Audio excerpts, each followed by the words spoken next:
All right, we got Mike and Andrew. We got a question from Mike and Andrew. Another written question. Any advice on how to handle stress and negative thoughts?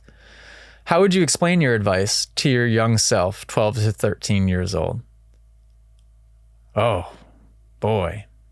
This is a tough one to answer without putting any forethought into. Any advice on how to handle stress and negative thoughts?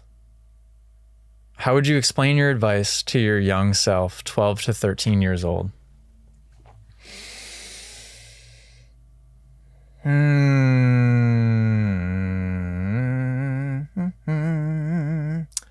So there's a million different ways you can answer this. I'm probably not going to do it efficiently, but the source.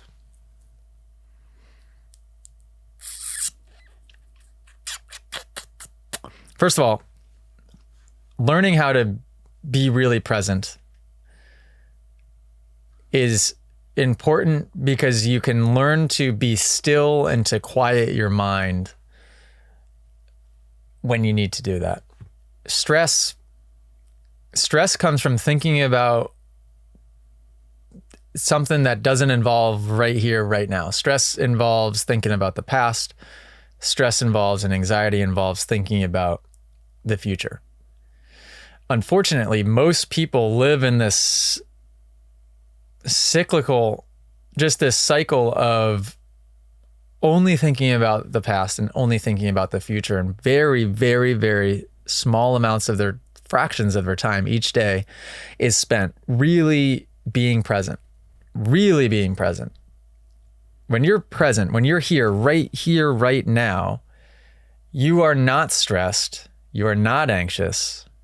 You don't have any of those negative thoughts because you are right here, right now, focused on what is right there in front of you. That's why people enjoy riding dirt bikes, because it is that meditation that brings them into the present moment.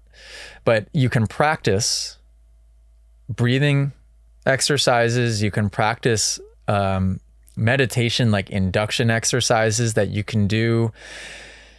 It takes 30 seconds, maybe a minute. When you get better and better at it, it could take 20 seconds, 10 seconds, 5 seconds to really pull you into the present moment, to ignore all of the stuff that really is made up. Past doesn't exist. The future doesn't exist. The only thing that exists is the present moment right here. I don't know if that's difficult or impossible to explain to a 12 or 13-year-old. As far as negative thoughts go, let's see if I could try this one. Recognizing that negative thoughts is thoughts, period. This is difficult. This is difficult. If I was firing on all syllables today, I could get this one. Because explaining this to a 12 or 13-year-old could be difficult, potentially. But the visual I have in my mind to understand the conscious and the subconscious is so clear. I think I could draw that picture for a child.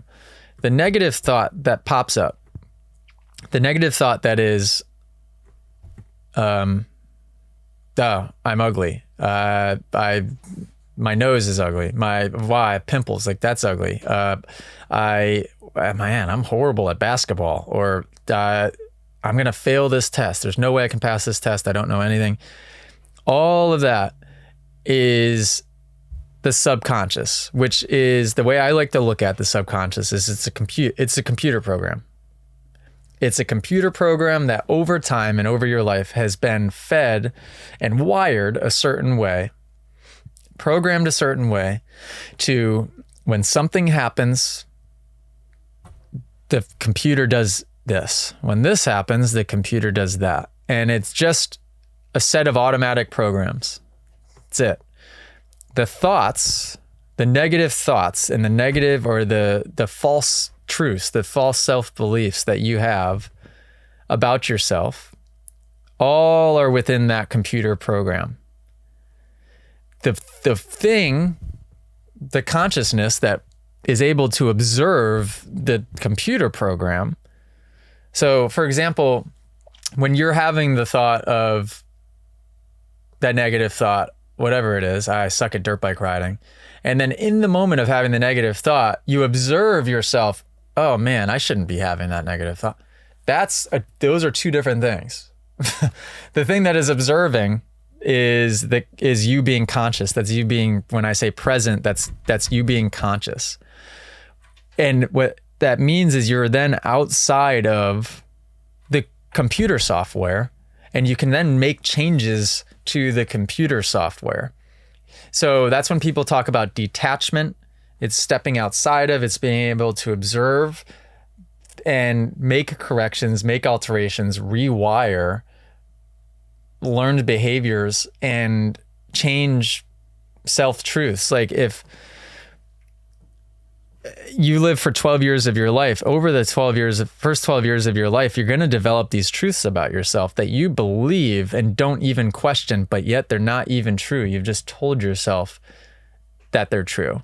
And then all it would take is for the observer, for you to be able to reflect and think about and write down, okay, what are all these things that I believe to be true?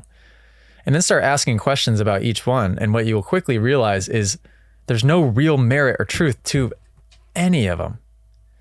And they can all be changed at any time. I think once I understood that, and by the way, I didn't understand this. I'm still learning to understand, of course, but I didn't understand this until 2 years ago. The moment I understood, it unlocked an entire different level, because I realized that I could become anybody that I wanted to be. All of the little things I didn't like about myself, like when driver Jamie and I were talking on the podcast a couple of weeks ago about how he says I don't express emotion or show emotion at all. That's something that I'm not proud of that. I don't think that's a good thing. That is something I want to, and I will improve upon. And for the longest time, I didn't think it was possible. If anything, you lean more into that. So you become more of that type of person, because it's just automatic and it's comfortable and it's known and it's familiar. But when you learn to just embrace the uncertain of, I don't know what the heck's going to happen, but I'm going to act this way because this is the type of person I want to become. And you just start fully acting like that type of person that you want to become. All of those old truths just begin fading away and disappearing. Hey guys, before we get back to the video, Moto Academy is doing a world tour in 2024, and we're releasing dates every single week. So head over to themotoacademy.com if you want to train with myself and the Moto Academy. If you didn't see a location near you last time you were on the website, pop over to themotoacademy.com again, because like I said, we're posting new dates multiple times a week, every single week, and we're going all over the world. Themotoacademy.com, go check it out. Back to the video. They really do. And I've done this one step at a time with everything. I remember reflecting on the type of boss and leader that I was a couple years ago. This is maybe 3 years ago. And I was starting to not like the type of leader that I thought that I was getting close to becoming, which was somebody that was just all over the place. And not that I couldn't make a decision, because I very much could, but that like I couldn't create a plan. And I definitely used to be impatient.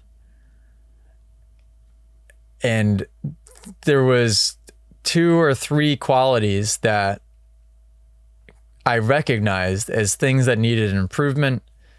And then I was able to just completely change, focus on one thing at a time, and find mentors, even mentors that like I don't know. I just watch them on YouTube. I read their books, and people that I want to